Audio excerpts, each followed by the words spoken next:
Efésios 6, versículo 10. Amém. Diz assim: finalmente, fortaleçam-se no Senhor e no seu forte poder. Vistam toda a armadura de Deus para poderem ficar firmes contra as ciladas do diabo. Pois a nossa luta não é contra seres humanos, mas contra poderes e autoridades, contra os dominadores deste mundo de trevas, contra as forças espirituais do mal nas regiões celestiais. Por isso, vistam toda a armadura de Deus, para que possam resistir no dia mau e permanecer inabaláveis, depois de terem feito tudo.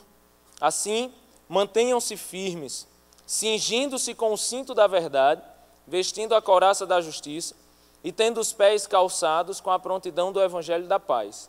Além disso, usem o escudo da fé, com o qual vocês poderão apagar todas as setas inflamadas do maligno. Usem o capacete da salvação e a espada do Espírito, que é a palavra de Deus. Orem no Espírito em todas as ocasiões, com toda oração e súplica, tendo isso em mente. Estejam atentos e perseverem na oração por todos os santos. Vamos orar? Senhor Jesus, louvado seja teu nome, ó Deus. Obrigado, ó Deus, pela tua palavra, ó Deus, e a tua palavra hoje, ó Deus, nos insta, ó Deus, nos fala sobre orar, Senhor, nos fala sobre entregar a nossa vida, ó Deus, sobre fechar os nossos olhos e se entregar a Ti em oração, ó Pai. Então que o Senhor nos permita isso, ó Deus, nos permita aprender o que a tua palavra nos fala sobre isso, sobre as forças das trevas, ó Pai. Não para que a gente tema isso, ó Deus, não para que a gente tenha medo disso, ó Pai, mas para que a gente se arme contra isso, ó Deus. É assim que nós te oramos e agradecemos, ó Deus, pedindo que o Senhor fale conosco nessa noite, em nome de Jesus. Amém. Gente, esse texto é um texto muito conhecido, porque é o texto que fala sobre a armadura de todo cristão, né? Com certeza você já viu pregações sobre isso, mas o contexto desse texto é muito simples. Paulo, ele fala sobre nós como cristãos colocarmos uma armadura, e aqui ele faz remissão à armadura romana mesmo, né? Uma armadura de guerra. Então, ele diz que como cristãos, metaforicamente, precisamos nos armar, precisamos nos proteger. Você precisa amarrar o cinto, você precisa colocar as botas, você precisa colocar uma couraça, segurar um escudo e empunhar uma espada. O contexto disso é que ele começa desde o capítulo 5 falando sobre sermos imitadores de Deus. Mas para sermos imitadores de Deus, a gente precisa se encher do Espírito Santo. E aí quando eu me encho do Espírito Santo, Paulo entra nos relacionamentos. E aí fala sobre você e seus pais, fala sobre o marido e a esposa, fala sobre você e o seu patrão, né? Porque a ação do Espírito Santo está também nos nossos relacionamentos, e a gente falou disso há algumas semanas. Só que aí ele começa a entrar numa linha muito forte, que é a linha da minha vida com Deus e da necessidade que nós temos de nos encher do Espírito Santo, mas da necessidade de nos armarmos contra o inimigo. E a Bíblia fala sobre esse inimigo, chama de o inimigo das nossas almas, chama de Satanás, outras vezes de Lúcifer, outras vezes de diabo. Em todas, a conotação é de inimigo. Inimigo. Um inimigo de Deus, um inimigo das nossas próprias vidas. Esse inimigo, gente, existe muita gente fala sobre ele, sobre isso. E a Bíblia também fala. E esse momento, Paulo se dedica a falar um pouco sobre, não explicar quem é esse inimigo, já que a Bíblia não se delonga muito tempo para explicar quem é Satanás. A gente sabe que ele é um arcanjo que caiu do céu, né? E a sua sorte grande foi ele cair do céu, né? A paixão verdadeira, de Ivete Sangalo. E era banhado de pedras preciosas, era um anjo de adoração, mas esse anjo se rebela contra o Senhor e cai junto com vários outros anjos. E aí são os demônios. O fato, gente, é que o risco quando a gente prega sobre isso é ser místico. Existe algo na teologia chamado misticismo, que é quando eu vou ensinar teologia partindo de histórias pessoais. Então é aquela história que eu cresci muito tempo em igreja ouvindo que mulher não pode cortar o cabelo.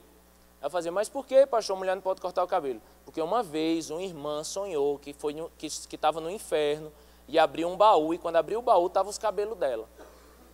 Então, o grande erro de se ensinar teologia a partir de histórias pessoais é porque eu pego o místico e transformo em verdade absoluta.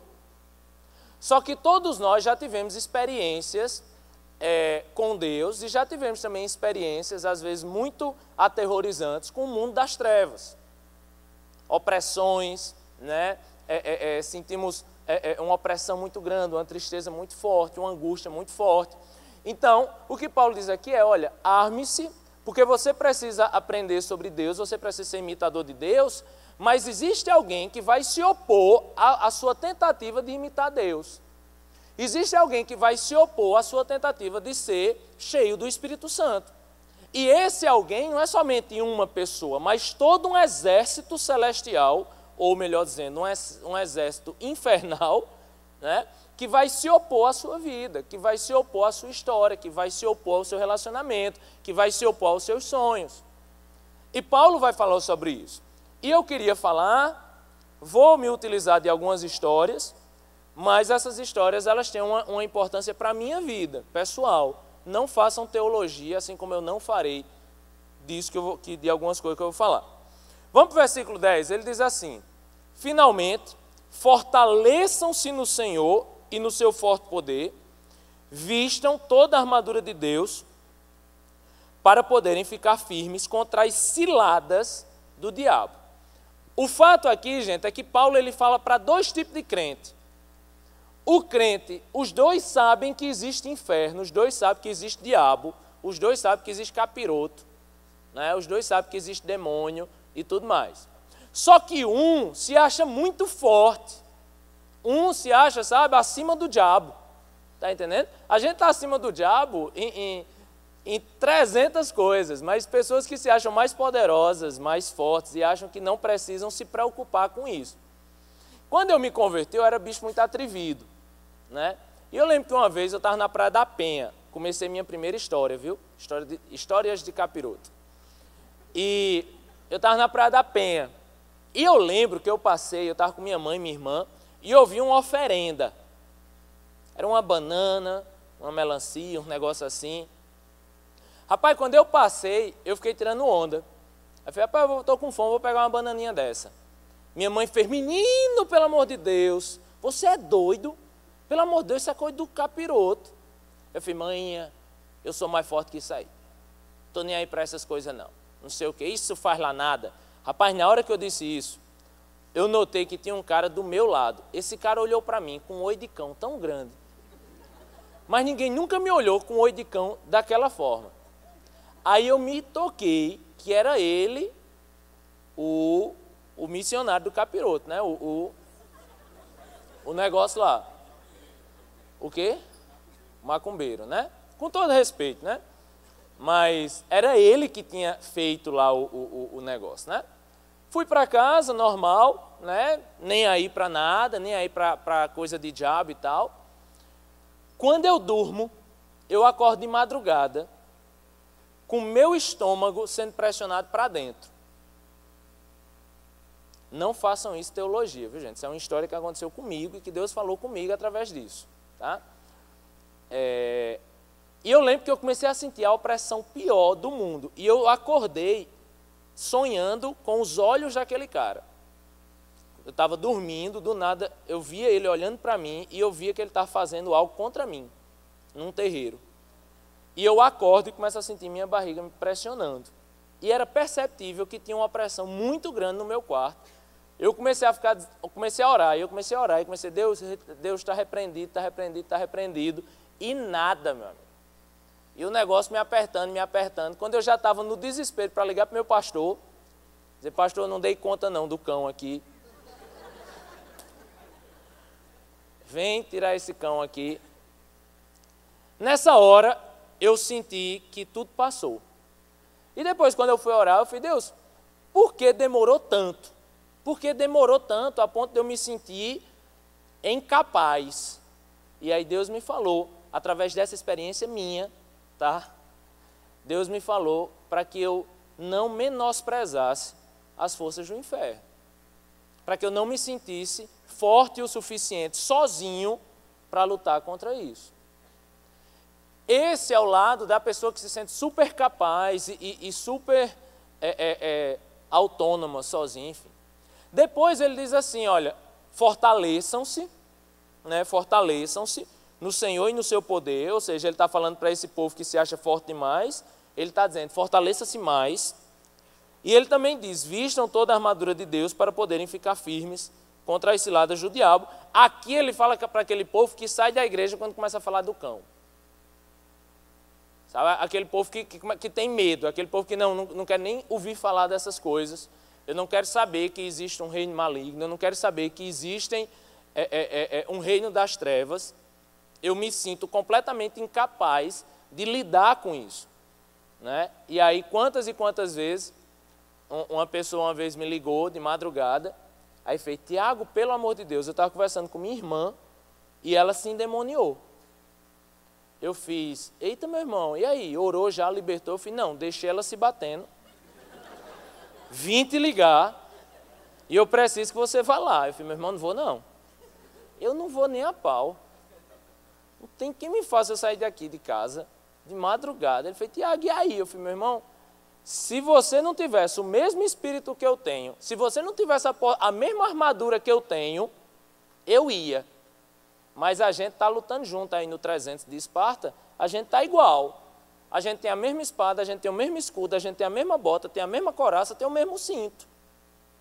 Tem o mesmo espírito. Vá lá e cuide desse diabo só. Né? Ele foi lá morrendo de medo, disse que a irmã dele foi dar em cima dele, ele deu uma tapa.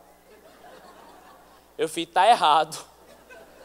Até que ele orou e libertou e ele entendeu que ele também tem essa armadura. No fim, o que eu quero falar é isso, gente. Eu quero falar sobre isso que Paulo continua falando aqui na frente. Vamos ler no texto já. Ele continua no versículo 12. Pois a nossa luta não é contra seres humanos. A nossa luta não é contra seres humanos, mas é contra poderes e autoridades. Ou, se você tem uma tradução mais tradicional, é contra principados e potestades.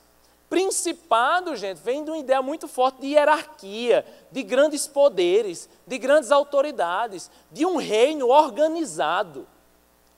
Principados e potestades.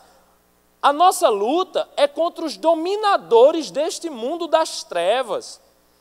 Algo que a Bíblia chama Satanás, gente, de o príncipe desse mundo. Contra as forças espirituais do mal que estão nas regiões celestiais. A gente precisa entender uma coisa, existe sim o mundo das trevas, existe sim um reino espiritual do mal, maligno, e esse reino, gente, ele surge unicamente para destruir a nossa fé, para destruir a nossa vida, para destruir a nossa caminhada, para nos fazer tropeçar, para nos fazer cair, a ponto de Paulo dizer o seguinte, olha, sua luta não é contra pessoas, sua luta não é contra carne e sangue. Nossa luta, gente, às vezes você, estou vivendo uma luta com um amigo que não é cristão, estou vivendo uma luta na minha casa, estou vivendo uma luta com determinadas coisas. Paulo vai dizer que a nossa luta não é contra pessoas, a nossa luta é contra principados e potestades que influenciam a vida dessas pessoas, para que essas pessoas lhe desmotivem, para que essas pessoas te destruam, para que essas pessoas lancem palavras de ódio, palavras de vingança, palavras destrutivas, palavras que vão destruir a sua fé, a sua autoconfiança, sabe? Pessoas, gente, que chegam para você, que lançam setas sobre a sua vida e que essas pessoas não estão agindo por si mesmas, estão agindo completamente influenciadas, destruindo sua vida por meio de principados e potestades. Paulo aqui nos conscientiza para parar de olhar somente para esse mundo aqui físico e entender que existe um mundo espiritual e que a nossa luta maior é contra o mundo espiritual. E a maior cegueira é a gente olhar para as pessoas, olhar para esse mundo físico, achando que tudo acaba aqui. Não, gente. Existe um mundo espiritual querendo destruir a sua vida. Existe um mundo espiritual querendo destruir sua família. Existe um mundo espiritual querendo destruir sua saúde, sua caminhada, sua paz, sua autoestima, sua profissão, tudo. Existe um mundo espiritual querendo fazer você parar. E eu lhe digo uma coisa. Sabe uma vez um cara, dia desse, o cara se converteu, disse que a vida dele era beleza. traía a mulher, fazia um monte de coisa, mas tudo tranquilo, dinheiro bem, profissão bem, tudo bem. Se converteu, roubaram o carro dele. Foi na outra semana. Se converteu, na outra semana roubaram o carro dele. Começou a ter problema no emprego, começou a faltar dinheiro, começou a quebrar as coisas em casa, começou a faltar tudo. Ele falou, Tiago, como é esse negócio? Eu falei, meu amigo, é o cão. É o cão querendo destruir sua vida. É o cão querendo lhe desmotivar. Ah, isso existe, Tiago? Existe, gente. Mas eu vou lhe dizer uma coisa, a maior armadilha de Satanás, diz que ele é o que faz cilada, né? A maior armadilha, a maior cilada de Satanás é se tornar invisível. Eu acredito que pessoas podem ser possessas e libertas e tal, mas eu não acredito muito nesses diabos de TV, não. Esse que fica, você veio de onde? Do inferno. Quem é você? Eu sou o cão. Eu não acredito muito nisso. Porque eu não acredito muito num diabo que fica querendo se expor, que fica querendo mostrar que ali está, sabe? Na verdade, o diabo fica evangelizando nessas igrejas, não é verdade? Eu uma vez uma mulher aceitou Jesus, eu falei, você aceitou Jesus por quê? Rapaz, quando eu vi o cão falando lá, eu aceitei Jesus. Você quase aceitou o cão, minha filha. Entendeu? O diabo, gente, ele quer se esconder. Mas diabo lá vem com... Diabo vem com as pernas grossas, entendeu? Para os homens. Com um siliconezão. Entendeu? Diabo vem, meu amigo, com a sainha curtinha. Sabe? Aquele cabelinho pranchado. Não, eu não estou dizendo que você é o diabo, não. Davi está lá, no castelo dele de Grayskull. Está Batseba, linda, morenona, sabe? Tomando banho numa fonte lá. Do nada, imagina, Davi assim andando, do nada, você passando, do nada vê a janela da vizinha, a vizinha de calcinha. Rapaz, Deus permitiu isso. Rapaz, que obra do acaso. Rapaz, que coisa do nada, né? Do nada. Rapaz, meu computador dia desse estava com um cão encarnado. Eu lembro que eu entrei num site, estava com o Daiane do meu lado, tal, assistindo uns vídeos, pesando uns negócios. Do nada, do site virou um site pornô. Eu fiz Satanás. Minha esposa estava do meu lado. Amor, o que é isso? É vírus? Eu falei, não, isso é o cão. Isso é o cão. Isso pode ser vírus, mas quem botou o vírus foi o cão. Entendeu? Não sai daqui vendo cão em tudo não, sabe?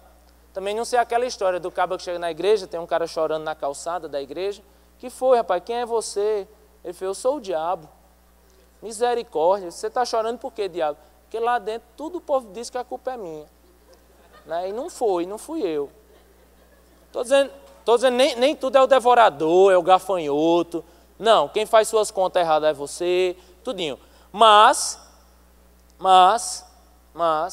a gente precisa entender que existe um reino espiritual que quer destruir nossa vida. E que vem, gente, de forma invisível. Está lá Davi com Batseba, a mulher nua. Entendeu? Vem às vezes como algo do acaso. Sabe? Está lá o acaso, o nome do acaso. Prazer, cão. Entendeu? Está lá Abraão, recebeu a promessa de ter um filho, sua descendência, aí chega sua esposa. Abraão, não vai ser por a gente não, eu sou velha demais, já tenho 90 anos, né, e tal. Fica aqui, ó, com minha concubina. Abraão chama o quê? Oportunidade. Oportunidade não, era cão. Entendeu? Que às vezes aparece como uma grande oportunidade.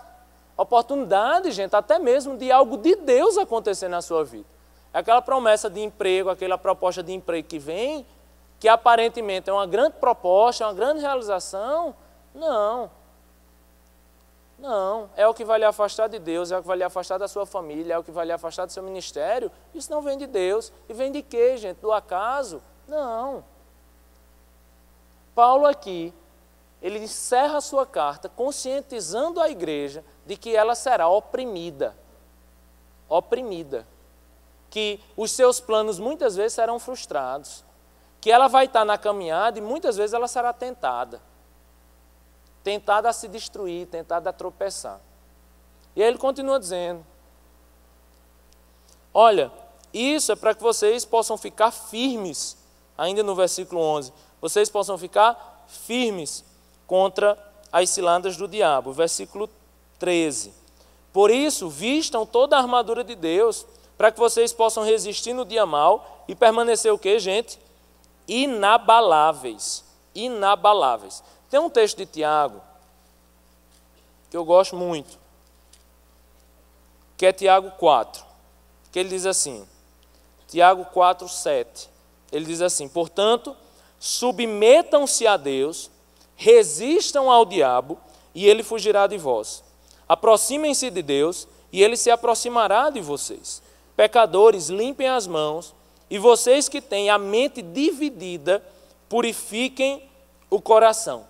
Vocês que têm a mente dividida, purifiquem o coração. No grego, uma tradução mais antiga, talvez melhor do que a da NVI, é a que tem o ânimo dobre. Ânimo dobre no grego é pessoa de duas almas. Pessoas de duas almas é aquela pessoa que não é inabalável, é aquela pessoa que não é firme. Na verdade, é aquela pessoa que é extremamente inconstante. E quando o Tiago fala sobre Satanás, ele diz, resistam ao diabo. Ele diz primeiro, submetam-se a Deus, resistam ao diabo e ele fugirá de vós. E vós que têm a mente dividida, o ânimo dobre, purifiquem o seu coração, lavem as suas mãos, tudo mais. Tiago ele fala diretamente para pessoas inconstantes. Paulo, ele fala da armadura de Deus exatamente para as pessoas que são inconstantes. Sabe o que é uma pessoa inconstante? Hoje está bem, amanhã está mal. Hoje está dando glória a Deus para o vento, amanhã não dá glória a Deus nem para o milagre. Entendeu? Aquela pessoa que hoje está vindo para a igreja, amanhã não está mais. Aquela pessoa que quando está namorando, quando não está namorando, está na igreja, quando está namorando, sai. Entendeu? Tem gente que é contagem regressiva para sair da igreja. Arranjou namorado, entendeu? Fica só esperando. Está no culto, orando, procurando a bênção, não sei o que. Arranjou namorado, entendeu? Porque depende da pessoa que vai estar ao seu lado para lhe estimular a ir para frente ou não. Vou lhe dizer uma coisa. O que Satanás usa de relacionamentos frustrados para destruir a vida espiritual de umas pessoas, eu não consigo contar nem nos dedos mais. De pessoas que são extremamente carentes, e aí Satanás sabe disso e começa a colocar pessoas extremamente sem futuro na vida, sabe? E são esses relacionamentos que destrói a sua vida, aí ele acaba o relacionamento, aí volta para a igreja, aí depois aparece outra pessoa, você é carente demais, aí vai embora da igreja, ou fica na igreja, mas com o coração totalmente fora. E o quanto que Satanás usa pessoas o quê, gente? De mente dividida, pessoas instáveis, sabe? Pessoas instáveis. Tinha uma musiquinha antiga que dizia assim, o crente balança para lá e para cá. Vocês já viram essa? Não conhece essa música? Tem certeza? Tá. Eu não lembro, só lembro dessa parte. O crente balança para lá e para cá. Não lembra não? Nem eu. Mas eu sei que o meu antigo pastor não gostava dessa música não. Era lá do pastor Jean. Aí quando as irmãs iam cantar essa música, o crente balança para lá e para cá, uma vez ele, não, para esse louvor. A irmã ficou escandalizada, o que foi, pastor? Para aí, que eu não gosto desse negócio de crente balançado para lá e para cá, não. Crente tem que andar na rocha, crente tem que andar firme. Tem esse negócio de crente balançando para lá e para cá, não. Porque crente que balança para lá e para cá, gente, é crente que vive com a vida sendo destruída. Que vive balançando, porque depende do emprego que tem, depende do namorado que tem. Está bem a partir das circunstâncias da vida. Olha, submetam-se a Deus, resistam ao diabo, e ele fugirá de vós. Submeta-se a Deus. Isso nos faria ser inabaláveis. Vamos para a armadura? No fim ele diz o seguinte, olha, você precisa de uma armadura. Você precisa da armadura. Vamos montar a armadura? Montar a armadura? Vamos começar? Você começa montando a armadura pelo quê? Ninguém nunca usou uma armadura, é verdade, foi mal. Para Paulo, ele começa com um cinto. Estranho, né? Mas ele diz assim no versículo 14: assim, mantenham-se firmes, cingindo-se com o cinto da verdade. Pegue no seu cinto. Pegue no seu cinto. Se não tiver cinto, finja que pegue no cinto, meu irmão. Tenha criatividade nessa cabeça. Pelo amor de Deus. Pegue nele assim e diga: o meu cinto tem que ser o cinto da verdade. Você vai dizer: eu nem sabia que tinha um da mentira. Né? Tem. Vou lhe dizer o seguinte: o cinto, gente, o cinto tem um sentido que para hoje é muito parecido. Significa segurança. Se você não sabe, ande com calça frouxa sem cinto. Você vai saber. Quando eu fui fazer meu teste do NPOR, eu fui com aquele short de escola, folgado, rapaz, folgado. Cheguei lá e descobri que tinha que correr 100 metros, aquelas corridas de 100 metros. Oxi, dei 5 passadas, o short começou a cair. Aí como é que se segura o short? Dando passada bem larga. Né? Aí comecei a correr feito um ganso. Para segurar o short, velho. Para segurar o short. Porque o cinto dá a confiança, o cinto dá a segurança, entendeu? Não só porque ele prende uma parte da roupa, mas porque também era no cinto que se colocava a espada. Né? Era no cinto que se colocava a espada. O cinto tem essa ideia de segurança. E a nossa segurança, gente, a segurança do cristão, a força... tem um cara chamado Gurnall, ele diz: uns querem dizer com verdade uma verdade de doutrina. Outros querem que seja a verdade do coração, a sinceridade. Penso que é melhor juntar as duas. Uma não bastará sem a outra. O nosso cinto da verdade, gente, aquilo que nos dá segurança, é a verdade. É saber que nós conhecemos a verdade, é saber que nós vivemos a verdade, é saber que Cristo é a verdade. Então a verdade, ele passa pela ideia de uma doutrina. Uma das nossas armaduras é a nossa doutrina, é aquilo que nós acreditamos. É saber que a nossa vida está pela graça do Senhor. Jesus Cristo é o único e suficiente Salvador da nossa vida. Essa é a verdade. Mas a verdade também é uma verdade de coração.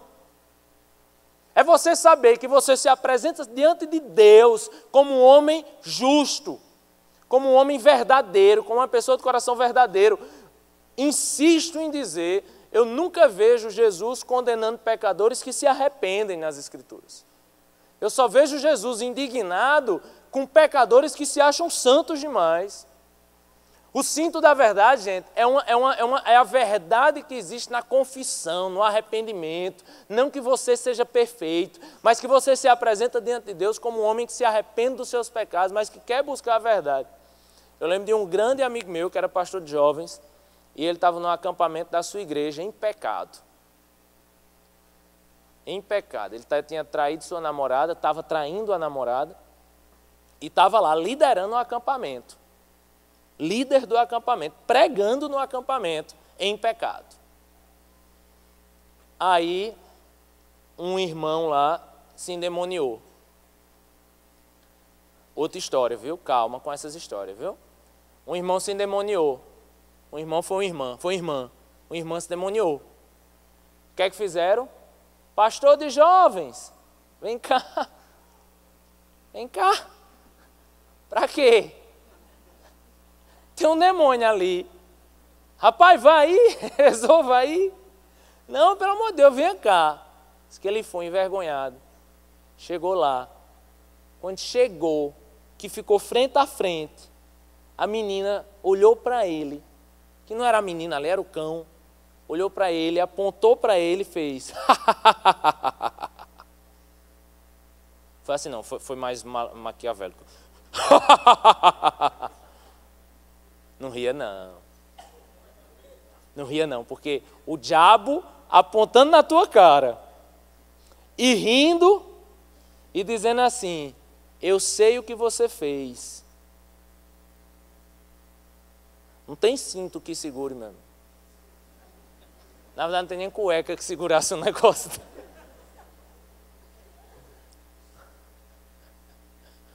Quando a gente se coloca, gente, como soldados do exército de Deus, uma das coisas que a gente precisa ter é verdade no nosso coração, na nossa mente, a doutrina de Deus na nossa mente, mas precisa existir verdade no nosso coração. No nosso coração, é você chegar para evangelizar alguém e dizer, olha, Jesus salva, você pode ter uma vida diferente, e você viver essa diferença de vida no seu coração. Eu me vejo cada vez mais diante de escândalos, sabe, de pessoas que estão na igreja e que estão vivendo vidas secretas, sabe? E nada disso, gente, me gera em nenhum momento, Deus me livre de algo assim, de me achar superior a alguém. Mas uma coisa eu peço a Deus, eu não peço que Deus me faça mais santo do que ninguém, mas uma coisa eu peço a Deus, que nos momentos que eu pecar, que eu me arrependa. Sabe, que eu peça perdão, que eu chegue na minha esposa, né, como graças a Deus eu tenho tentado fazer sempre, olha amor, pequei, olha amor, fiz isso, sabe? Chegar aqui para vocês e confessar os meus pecados, sabe? Eu sei que durante toda a minha vida eu vou pecar, mas eu peço uma coisa muito grande a Deus, eu peço, Deus, que me dê a hombridade, sabe, a sinceridade, a verdade de me arrepender. E de não chegar aqui na frente, gente, com a vida secreta atrás, entendeu? Não me permita, Deus, chegar aqui para pregar com uma vida lá atrás completamente errada, sabe, viciado em pornografia, sabe, viciado em pensamentos pecaminosos, sabe, enganando as pessoas, mentindo para alguém, sabe. O problema não é você pecar, o problema é você não se arrepender. O problema é você chegar aqui e ainda fingir algo. Nunca, nunca. Deus não vai te fulminar se você pecar, Ele vai te fulminar se você brincar de pecar. E aí Paulo fala, ele diz, olha, onde abundou o pecado, superabundou a graça. É só da graça de Deus que a gente precisa, entendeu? Esse é o cinto da verdade. Sem isso, gente, as calças uma hora caem. Porque se o que sustenta a sua roupa, a sua espada, o que lhe dá confiança, na verdade não passa de uma fantasia, uma hora isso cai. E quando cai, aí vem a grande vergonha do pecado. Revista-se de um cinto de verdade, vestindo a couraça da justiça. Couraça é bonito, rapaz. Tem quando você chega aqueles caras do peitoral assim. Eu queria andar com uma couraça daquela, que bota o peitoral e o abdômen todo trincado. Não tem? Eu queria ter um negócio desse. Né? Imagina você com um buchão assim. Mas aí bota uma couraça, tá entendendo? Sabe o que é couraça, né? Couraça é tipo aquela armadura aqui, entendeu? É aquela armadura. E é interessante porque o Peregrino, ótimo livro para a gente ler, gente, o Peregrino de Bunyan, tem um momento que ele faz uma metáfora sobre a couraça. Sabe por quê? Porque couraça só cobre na frente. Couraça só cobre na frente. E quando a Bíblia fala, Paulo fala sobre o diabo, sobre Satanás, diz que a arma de Satanás é o quê? É laser? É bomba atômica? É o quê? É estilingue, baleadeira, é seta, é uma flecha, ou seja, Satanás é um índio, entendeu? Ele...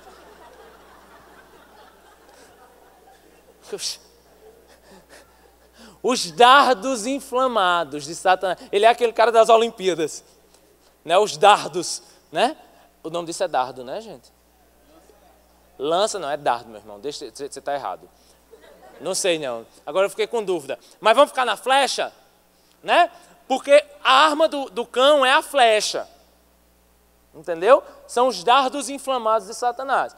Agora qual é o problema? A couraça só cobre onde? Na frente.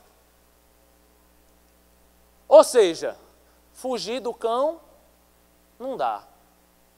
Porque se você fizer, ai meu Deus, o cão. Pff. Entendeu?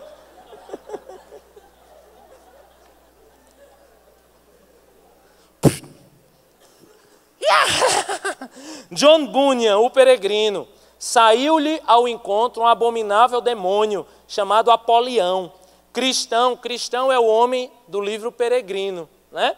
Cristão teve medo e começou a refletir se seria melhor fugir ou conservar-se firme no seu posto. Mas lembrou-se de que a armadura não lhe protegia as costas e que, portanto, voltá-las ao inimigo seria dar-lhe grande vantagem, porque poderia feri-lo com as suas setas. Decidiu-se então a enfrentar e a manter-se firme. Gente, a couraça da justiça é a justiça de Deus sobre a minha vida. A couraça que me protege é a justificação em Cristo Jesus. A justificação é que eu pequei, mas Jesus morreu por mim, Jesus me deu a salvação. E se eu tenho a salvação, eu não posso perder. E se eu tenho a salvação, quem tentará acusação contra os escolhidos do Senhor? Se foi Deus que nos escolheu, gente, se foi Deus que nos chamou, quem é que pode jogar alguma flecha sobre você, alguma flecha sobre a sua vida? Quem é que pode nos atingir se nós estamos revestidos com a justiça de Deus? A seta de Satanás sobre a nossa vida, sabe o quê? Que aí depois ele vai dizer que você precisa do escudo da fé, que você também não vai ficar de peito aberto para o cão, né? Dá-lhe cão aqui nos peitos, dá-lhe. Não. Você tem a couraça da justiça, que é a certeza da justificação no sangue de Jesus. Que é quando Paulo diz em Romanos, olha, Paulo começa aquela discussão de Romanos 7, porque o que eu quero fazer não faço, o que não quero fazer eu faço, miserável homem que sou, mas ele diz o quê? Portanto, ora pois, agora já não há condenação para os que estão em Cristo Jesus. Por meio de Cristo Jesus, a lei do Espírito de vida me libertou. Ele diz no versículo 28, sabemos que Deus age em todas as coisas para o bem daqueles que o amam, dos que foram chamados de acordo com o seu propósito. Pois aqueles que de antemão conheceu, também os predestinou. Eita, Diego, cadê Diego? Gostou? Calvinista. Também os predestinou. Brincadeira. Para serem, mas está na Bíblia, para serem conforme a imagem do seu Filho, a fim de que ele seja o primogênito entre os irmãos. E aos que predestinou também chamou, aos que chamou justificou, e os que justificou glorificou. Que diremos, pois, diante dessas coisas? Se Deus é por nós, quem será contra nós? Por que sair correndo do cão? Dá de bicuda na cara do cão, rapaz. Você conhece essa música, não? Dá de bicuda na cara do cão, dá de bicuda na cara do cão. Ó meu irmão, não tenha medo não. Deus te deu autoridade e recebe varão. Ó, dá-lhe, dá de bicuda, dá-lhe. Na cara do cão, na cara do cão. Vocês nunca foram do fogo.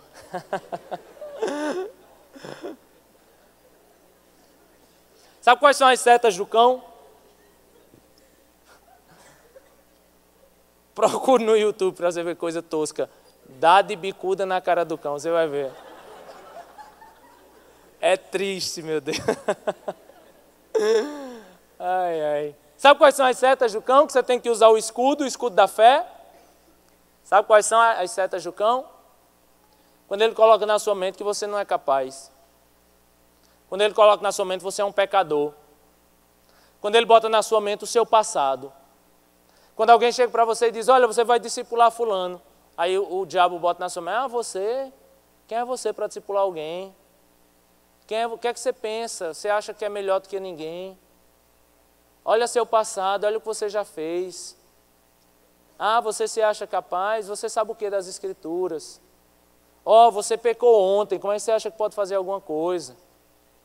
Ah, você já se afastou do Senhor outras vezes. Essas são as setas. É assim que Satanás destrói ministérios, sonhos, esperança. Quantas e quantas vezes algumas pessoas chegam para mim e falam, não, Tiago, eu acho que eu não mereço. Eu falei, meu irmão, se você achava antes que merecia alguma coisa de Deus, então você já estava errado. Você não merece mesmo não. Nesse ponto aí o diabo está certo, você não merece não. Só que o diabo ele é o mestre das meias verdades. Especialista em meias verdades. Você não merece nada, você não merece ser líder, você não merece fazer nada na casa do Senhor. Só que se foi Deus que me chamou, e se foi Deus que me justificou, e os que chamou Ele glorificou. Se Deus é por nós, quem é que pode ser contra nós? Nenhuma seta do maligno pode nos alcançar. Porque nós somos justificados pelo Espírito Santo, pelo sangue de Jesus. Nós temos a proteção do Espírito Santo. E nós temos o escudo da fé, de saber que se Deus é por nós, quem será contra nós? Nenhuma seta pode tocar na sua mente, na sua consciência, nos seus sonhos, na sua esperança. Sabe quando você está muito bem hoje e amanhã você acorda super mal, com pensamentos negativos e tal? Você fecha seus olhos e diz assim: Satanás, você não ora para o cão não, viu? Você só começou a oração para Deus. Deus, eu sei que Satanás não tem poder algum sobre mim. Nenhuma seta do maligno pode me alcançar, porque eu sou justificado pelo sangue de Jesus, porque eu tenho a couraça, a espada, o escudo da fé, porque eu tenho o Senhor na minha vida, porque o Espírito Santo está comigo. Nenhuma seta vai tocar nos meus sonhos, nenhuma seta vai tocar nas minhas esperanças, nenhuma seta vai tocar na minha fé, nenhuma seta vai tocar nos meus sonhos, na minha autoestima, nos desejos que o Senhor colocou no meu coração. Nenhuma seta vai entristecer meu coração, nenhuma seta vai entristecer aquilo que o Senhor tem para mim, nenhuma seta vai me alcançar, nenhum pensamento maligno vai destruir a minha vida. Nada pode me destruir, porque se o Senhor é por mim, Senhor, quem pode ser contra mim? A certeza, gente, de que quem está conosco é muito maior do que aquele que está no mundo. Sabe por que você não precisa recuar, você não precisa retroceder? Não retroceda não, não corra não, porque a couraça não protege as costas. A couraça não protege as costas. Não protege as costas. Não recue. E para encerrar, ele diz: você já botou o cinto, você já botou a couraça, você já segurou o escudo. E aí ele diz: tendo os pés calçados com a prontidão do Evangelho. Diz assim Johannes Blau, ele diz: a obra missionária é como um par de sandálias que foi dado à igreja, a fim de que ela se coloque no caminho e continue andando para tornar conhecido o mistério do Evangelho. Sabe qual é? Eu fiquei pensando nisso. Sabe a importância de ter um sapato bom, né? Aquele que você pode andar sem escorregar, sem tropeçar. Mas o que ele vai dizer aqui, essa bota que ele chama, essa sandália, é aquela sandália romana, que é de couro, com uma superfície bem grossa e que vem enrolando assim na canela. Você já viu? Parece negócio de mulher assim. Do gladiador. O gladiador era assim, não era? Estava olhando para as pernas do gladiador, né? Você olhou para o modelo. Ah, o modelo da sandália é gladiador? Ah, pensei que tu estava olhando para as pernas do gladiador. Brincadeira. Sabe, a sandália é gladiador. Né? É aquela sandália que segura, que está firme aqui, mas que deixa os dedão soltos.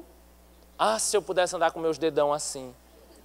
Sabe, se andar com esses dedos presos, é muito ruim. Eu queria andar só de sandália, porque eu sou matutão, sou de Patos.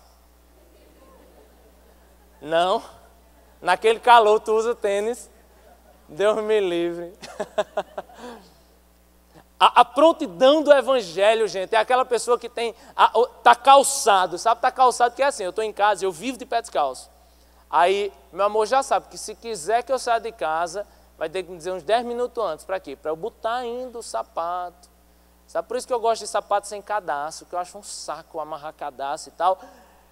O que Paulo vai dizer é que uma grande armadura que você tem que colocar é calçar os seus pés para a prontidão do Evangelho. O que ele está dizendo aqui, meu amigo, é que você tem que estar calçado sempre. Você tem que estar pronto para evangelizar, entendeu? Aí eu fiquei pensando, por que isso é uma armadura? O que é que isso me protege? E aí um comentarista diz o seguinte, é algo muito simples.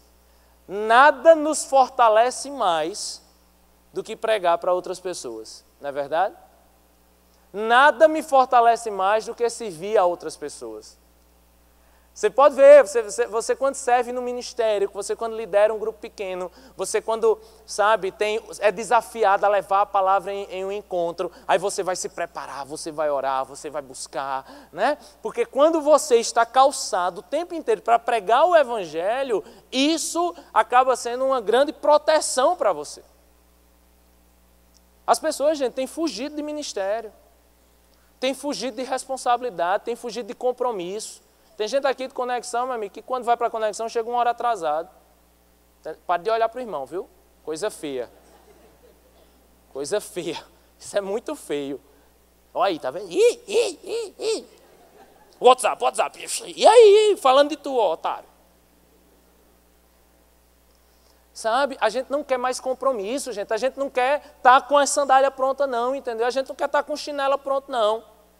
Às vezes os líderes chegam para mim e falam, Tiago, eu estou cansado, eu não aguento. Eu falo, eu sei, meu irmão, mas vamos ficar com a sandália junto?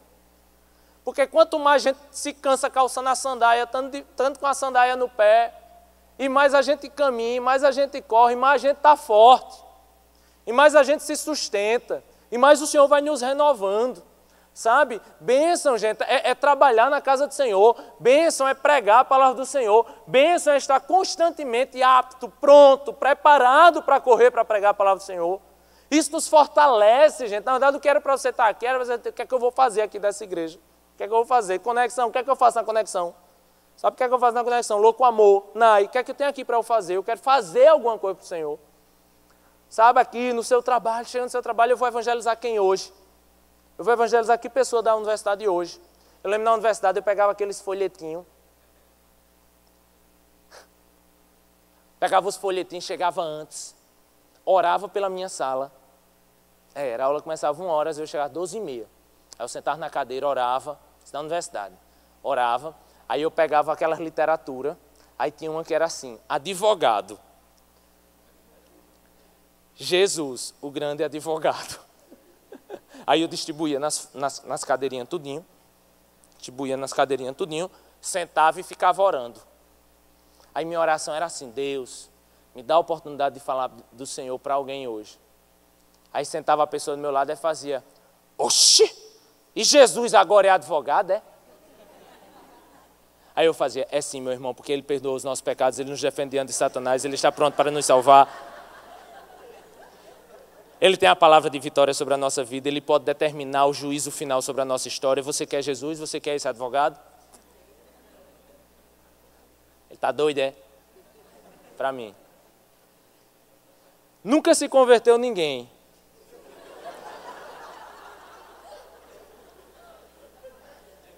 Mas eu não fui chamado para converter ninguém. Deus nunca me chamou para converter ninguém, né? Porque quem converte é Ele, e Ele converte quem Ele quer. Ele me chamou para pregar, e isso, gente, eu tentei estar sempre pronto e sempre calçado para pregar. Você não precisa ganhar ninguém para Jesus, você precisa pregar Jesus para todo mundo. É isso que a gente precisa fazer. Está de cinto, está com a couraça, está com o escudo, está calçado, por fim, usem o capacete da salvação e a espada do Espírito, que é a palavra de Deus. O capacete da salvação é a certeza da salvação, é a certeza da vida eterna. Se você não tem certeza da salvação, aceite Jesus na sua vida. Sabe, porque não tem como você lutar contra as forças do mal, se você não tem plena convicção que foi chamado, escolhido pelo Senhor, se você não tem plena convicção de que se você morrer hoje, você vai para o céu. Você tem essa convicção, meu irmão? Você tem essa convicção? Se você não tem, converse com alguém. Diga, olha, eu ainda não entendi isso, eu ainda não consigo perceber isso. Se você não tem, sabe por quê? É o capacete, é algo que parece simples. Mas sabe o que as pessoas mais, a seta que Satanás mais lança? Quem diz que você é de Deus? Quem diz que você tem vida eterna? Quem diz que você é santo? Quem diz que você é melhor do que alguém? Como se ser cristão fosse isso, entendeu? O capacete da salvação e a espada. E qual é a nossa espada, gente? Qual é a nossa espada? Pega aí a briba, pega aí sua briba. Pega aí, meu filho. Ó a espada. Ó a espada. Mas sabe um negócio interessante? Interessante demais que eu fui pesquisar. Porque eu sempre soube que espada era a Bíblia, entendeu? Aí eu fui pesquisar, porque eu estava pesquisando como era um soldado romano. E eu entendi, eu percebi que essa espada aqui do grego é uma espada muito característica, que não era a espada que normalmente um romano lutava. Essa espada era uma espada curtinha. Era uma espada curtinha. E eu pensei que era aquelas espadas de Esparta, tá ligado? De 300. Não, é uma espada curtinha. E é interessante porque Paulo colocou que a nossa armadura é uma espada curtinha. Porque essa espada curta é uma espada de luta próxima. Luta de aproximação. Eu não entendi isso. E John Stott me explicou. John Stott disse que quando nós lutamos, nós temos que lutar próximo do outro. Isso se chama discipulado. Isso se chama aproximação para evangelismo. Eu nunca vi ninguém ganhar para Jesus lutando de longe assim. Ih, mas porque tu vai para o inferno. Tu é gay, tu vai para o inferno, seu gay. E tu é um não sei o quê, tu vai para o inferno, seu nojento, seu safado, seu adúltero, seu infeliz, seu infiteto, seu diabo. Tu vai para o inferno, eu sou salvo. Ih, olha o tamanho da espada. Né? Tá eu lutando aqui, tu lutando lá do outro lado. Olha que coisa interessante, Paulo se preocupou em usar essa espada, porque ele está dizendo assim, ó. Você está com a armadura, vai lutar, não vai? Vai lutar, vem cá lutar comigo. Vem cá, tu tem vergonha? Tem nada, é sem vergonha. Bom, sobe aqui. Cadê tua Bíblia? Tá aqui. Tá aí? Vamos usar o celular? Com a espadinha bem curtinha? Tá aqui minha espada. Ô rapaz, vai pra TV, né? Vamos lutar? Bora. Olha, eu tô... De longe ou de perto? Não, essa espada é curtinha. Ok. Amém. Essa espada é curtinha. Amém. Vamos lutar aqui? Vamos.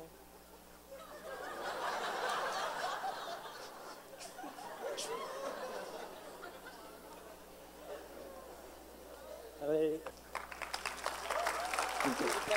Tá convertido. Tá convertido. Tu que me converteu, era eu que estava te convertendo.